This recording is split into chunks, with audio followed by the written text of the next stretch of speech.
do Espírito como nunca antes. Então você está dizendo, e eu concordo 100%, que quando a pessoa começa a aprender os rudimentos da cruz, automaticamente aprofundam-se no seu entendimento do Espírito Santo.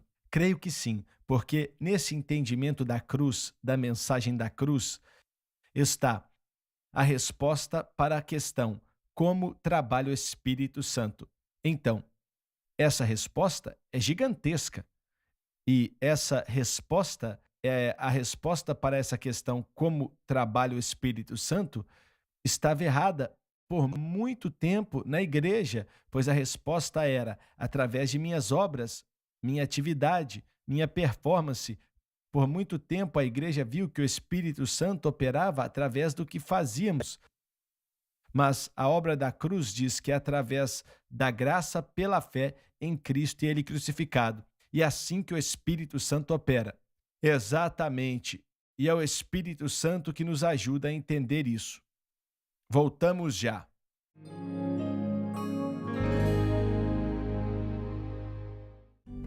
Todo crente deveria estudar a palavra de Deus. Dirigido por Deus e com muita sabedoria, o irmão Swaggart reuniu esses comentários bíblicos para ajudar os crentes. Os comentários da Bíblia, elaborados por Jimmy Swaggart, podem ser considerados um dicionário bíblico, uma enciclopédia bíblica. Com esses recursos, você terá a oportunidade de se aprimorar. Para fazer o seu pedido, ligue ou visite o site.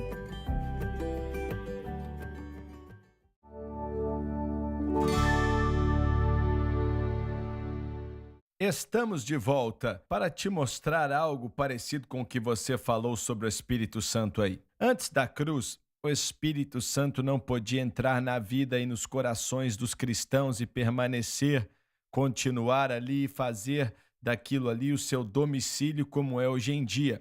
Agora, por causa da cruz e porque todo pecado foi expiado na cruz, o Espírito Santo entra na vida e no coração da pessoa quando ela é salva.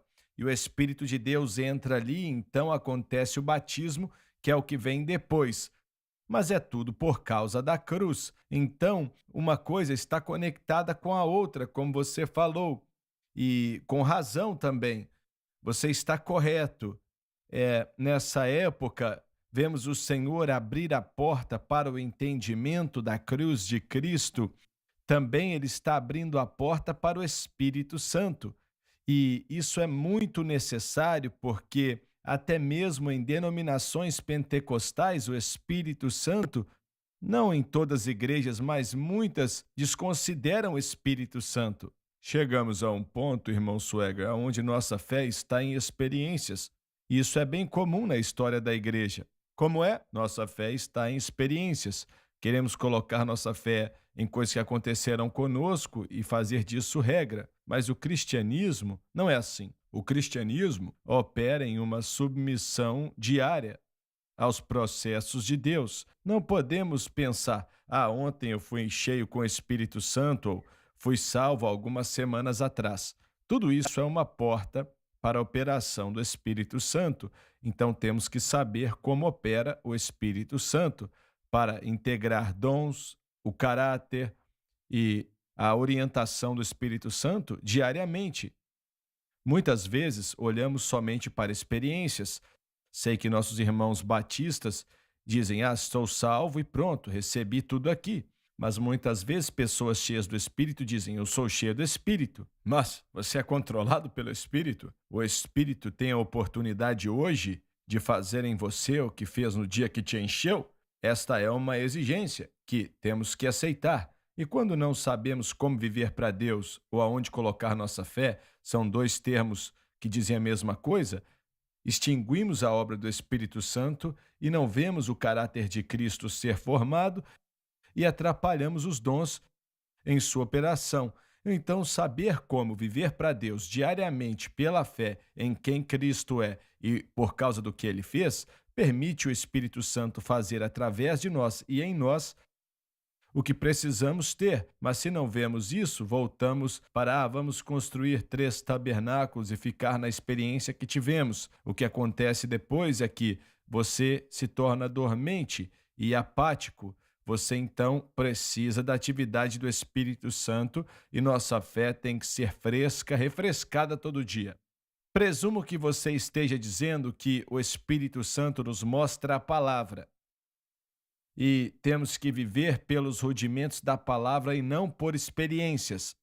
Exato. Se voltarmos até o movimento de Wesley, não a pessoa de Wesley, mas depois aquelas pessoas que seguiram a ele, colocavam sua fé em uma segunda obra subsequente que chamavam de santificação. E quando você faz isso, e muitas vezes nós, como pentecostais, falamos quando você é batizado, os irmãos batistas falam quando você é salvo. Todas essas coisas são importantes e são portas.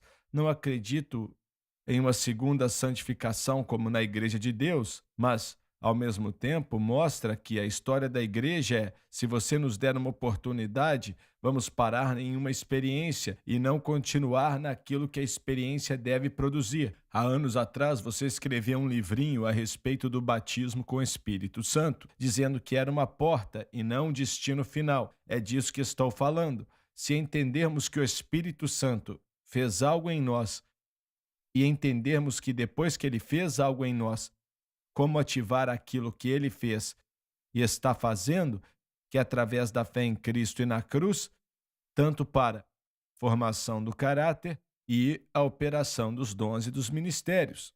Certo. Versículo 1 do capítulo 13 de 1 Coríntios.